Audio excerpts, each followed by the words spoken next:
Our game is called Battle Bash, and this is month 1 of our game. Battle Bash is a single-player hack-and-slash dungeon crawler with an isometric top-down view.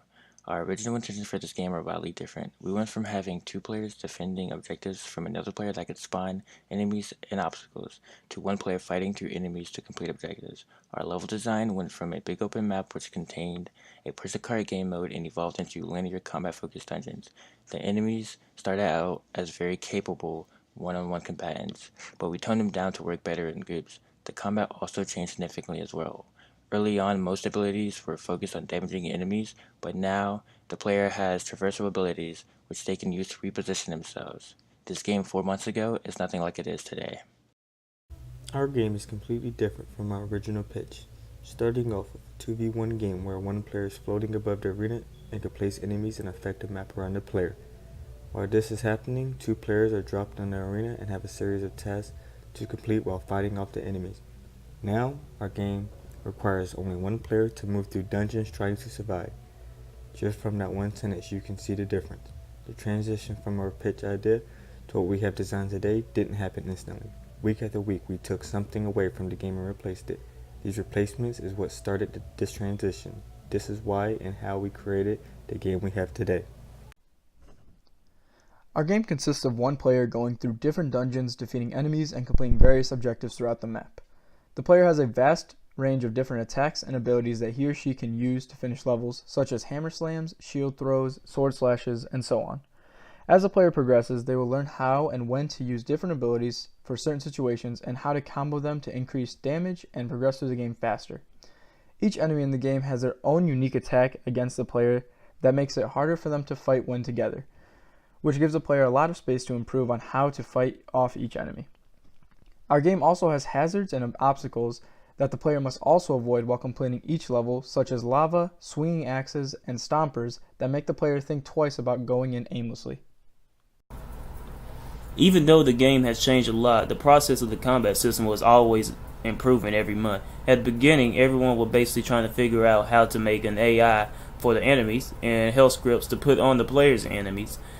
Halfway we noticed the combat felt dull and added in mini bosses to make the player have more of a challenge, and also change some of the player's abilities.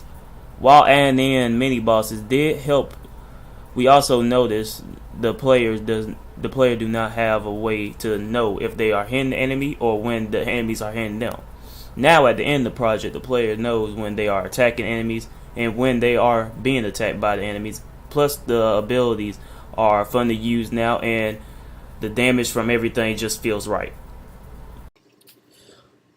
One of the skills I've learned that I found to be very useful during Capstone involving scripting is staying consistent with coding functionality for certain objects and understanding what may work for that particular object can ideally be reused for other objects, and breaking my bad habit of creating multiple scripts that ideally can be pulled from one original script and utilizing a manager script that can deactivate or activate many scripts at once, if need be, while keeping the flow of code organized and able to execute successfully without creating unwanted bugs affecting gameplay.